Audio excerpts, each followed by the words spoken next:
Judge Newell and I got a phone call from Judge Richardson earlier today saying, okay, so here's the deal. We only have 15 minutes. So we're going to each have 5 minutes, and there's going to be a shot collar on each one of us if you go over time. So I don't know if anybody's keeping time, but let me know if I go over. These guys certainly will. I've got the button. So one of the things that I really love to talk about when it comes to the Court of Criminal Appeals is the history of the court, because I feel really kind of attached to it.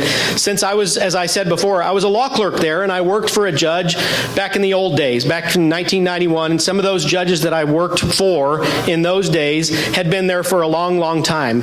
And so I still remember the first day as a law clerk when Judge Sam Houston Clinton came into all the new baby law clerks and told us about the history of the court. And so it's a fascinating story, and I'll try to make it quick. It was like Princess Bride. So what you have to do is, one of the things that is amazing is that not enough people know this story. And I think in 7th grade, they teach Texas history, don't they? So here we go. Back in the days of the Texas Republic, right? We had 10 years as a republic from 1836 to 1846. In those days, we only had one appellate court in the state. Now, appellate courts are different than trial courts. Trial courts are where you have juries and all of that. Appellate courts talk about the law and argue about the law and write opinions and so forth. So there was only one appellate court in those days, and it was called the Texas Supreme Court. Then Texas became a state in 1846. And in 1846, it remained, the Supreme Court did, the only appellate court in the state. And it went on that way until about 1876. Now, in 1876, we were coming out of Reconstruction. And coming out of Reconstruction, we were trying to create a new constitution to live under. And this is 1876. The Constitution of 1876 is still the Constitution we live under today. So with lots and lots of amendments over the years, we still live under that Constitution. So when that Constitution was created in 1876, the Supreme Court was overburdened with work, and it needed some help. And so the way they decided to solve that problem was to create another court of appeals and to give it all the criminal cases, okay? That's the way they solved that workload problem in those days. They also gave it some civil cases, and they called it the Court of Appeals. Now fast forward to 1891. September 22nd of 1891, we had another big constitutional amendment in Texas where we revamped our appellate court system. We created a system of intermediate courts of appeals. At that time, there were only three: the First Court of Appeals, Second Court of Appeals, and the Third Court of Appeals. They called them the Courts of Civil Appeals, and they converted the old Court of Appeals that handled all the criminal cases into the Court of Criminal Appeals. That was our birthday, September 22nd, 1891. So from 1891 until 1981, we had a system where there ended up being 14 intermediate courts of appeals, all doing the lion's share of the appellate work in Texas for civil cases only. And review of those decisions was taken at the Texas Supreme Court, but the Court of Criminal Appeals in all of those years, 90 years, was the only appellate court in Texas with the authority to decide a criminal case on appeal. But in 1981, the Court of Criminal Appeals was about to break. It was really far behind on a lot of its caseload, sometimes taking 4 years to decide a case, which is too long. And so there was a genius out there, and I still haven't figured out who it is, but one day I will, who said, hey, we've got all these intermediate courts of appeals. How come they're not hearing criminal cases? You know, they're all deciding civil cases, and so is the Supreme Court. So they decided to let the intermediate courts of appeals be courts of general jurisdiction that heard direct appeals from all the trial courts, and the Court of Criminal Appeals became just like the Supreme Court, reviewing those decisions as a matter of discretion.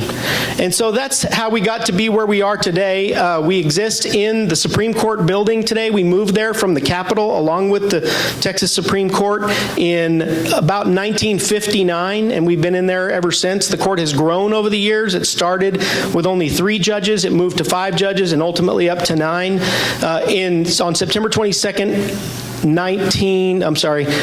September 22nd, 2016, we celebrated our 125th anniversary at the court, and we had our first statewide elected presiding judge, John Onion, come and speak, and it was wonderful. So I'll encourage you to go to our website and look at that proceeding, and you can hear from Judge Onion. He's unfortunately passed away now, but the story that he tells are wonderful, and I think it's time for me to pass the mic. So God bless you. Thanks for listening. Thank you. Thank you, Kevin. what he said. No. Okay, so just to sort of clarify or to sort of embellish a little bit on or enhance some of the things that Kevin said, one of the things I find interesting when we talk about court structure and the courts is that a lot of people just hear courts and they don't really know what that means. And so one of the things I like to sort of emphasize when we give the talk, when people come to our court, is to sort of differentiate between types of courts so that you understand what you're voting for, really. When you're talking about a district court, or you're talking about a county court or something like that, those are fact courts, right? Their whole job is to find out what happened. They decide, did someone run a red light or not? Did someone cross a line somewhere? That's what they do. We're an appellate court, though, and the appellate courts, they're not concerned so much with what happened, they're concerned with whether or not the proceeding below was fair. The really thumbnail sketch I like to give is when you watch a football game, right? The call on the field, the judge was there a catch? Was it a catch? That's the trial court. They're the ref on the field. We're the booth review, okay? We're the ones that have to overturn it if there's indisputable evidence that a bad call was made. So that's basically what appellate courts do. Now, our court is the highest court in Texas, so we're like one step away from the United States Supreme Court, really. It goes from the trial courts where they decide what happened. There's a first level of review for intermediate courts of appeals, and they say, we think everything is okay, but from that point, a defendant who may want to challenge his conviction can choose to petition our court for discretionary review. And in any other regular case, they can do that.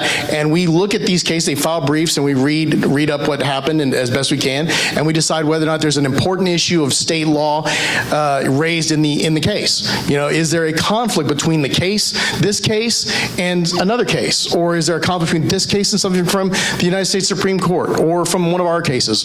Is it a brand new statute that has never been interpreted? Is it declaring a statute as unconstitutional? Those are the kinds of things that we look at when we're looking at discretionary review, okay? And that's a good middle-sized chunk of what we do. One of the other things, though, we have no discretion. Every death penalty case goes directly to our court, okay? So once a defendant has been tried and convicted of capital murder and, in fact, and the jury makes the determination that he's eligible for the death penalty, that goes right to us. And he files a direct appeal, and we make the decision there. Another big part of our jurisdiction, though, is what's called a writ of habeas corpus. And the writ of habeas corpus is concerned with sort of large systemic challenges to the proceeding itself. So this isn't just the judge got something wrong by making a wrong call. It's more like the lawyer was asleep. The state, and which happens in Texas, or has. Or the state has withheld exculpatory evidence during the trial. Something like that is going to affect the entire proceeding so much, and it's of constitutional dimension, then a defendant can file a writ of habeas corpus to file it in the lower court, who will hear evidence and then send it up to us, and we will look at that directly. And we do that in all felony cases, and we also do that in all death penalty cases. Okay, and this is by far the largest part of our workload. So to give you an understanding just how busy we are, one of the busiest, or if not the busiest, court of last resort in the country. And to give you some perspective, there are 14 courts of appeals in Texas. In a fiscal year, they'll do, and that's 88 judges or justices, and they'll do about 10,000 cases a year, right? Amongst the 9 of us in a given year, we'll be doing about anywhere from 6,000 to 10,000 cases a year as well. Okay, so we work very, very hard. This is something I'm very, very proud about our court, is that we really work hard. I'm going to turn it over to Judge Richardson now, who's going to tell you a little bit more how things work inside our court. But thank you so much for listening to me. I really appreciate your time. I like the podium. Okay, can you all hear me okay? I get the favorite part. Sometimes, imagine being in a family of 9 people and having to get together every week and try to resolve family issues. You know, how often do you think all 9 of those people agree on everything? Probably not very often, okay? So the term, the making of the sausage in the legislature, well, I'm going to explain a little bit about that to you so you understand how opinions actually come out of the court.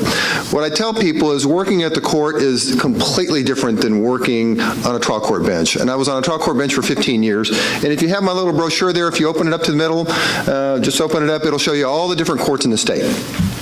When you're a trial court judge, you're kind of king of the world or queen of the world. You tell everybody what to do, and yours is the last word until it goes up on appeal. When you're on a court with 9 other judges, it's a whole different ballgame. Everybody's at the top of their game. Everybody, you may agree all the time. Sometimes nobody might agree. So how do the cases actually go out, and where do they come from? We handle 3 types of cases, as Judge Newell said. Death penalty cases. We have to review every single case that comes to our court where the death penalty is imposed, and we issue a written opinion that comes out of our court, either affirming or reversing the conviction or giving the defendant a new punishment phase or just saying the execution goes forward. That's the first type. And when we issue those opinions, sometimes they can be as long as 100 pages long because the issues can be lengthy. And people sometimes ask, why did it take so long? Why does it take so long for somebody to get executed? Because that's just the starting point, issuing an opinion. The second type of case we handle comes from the intermediate appellate courts, and those are just what we call normal appeals, but there's never anything normal about it. It can be something like, was the confession good or bad? Should the judge have said reversed or overruled? Most of you have probably never heard of a fog line on the road, but the fog line is this 4-inch white line or yellow line that divides a lane of traffic from the shoulder. And we had a case like that bounce back between our court and the Amarillo Court of Appeals for 2 years. And usually it's not so much about a traffic stop and touching the fog line and what crossing means.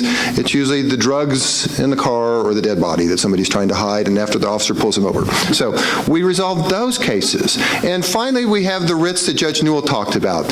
And sometimes those writs are as simple as, we don't even recognize what you're asking for. It's not cognizable.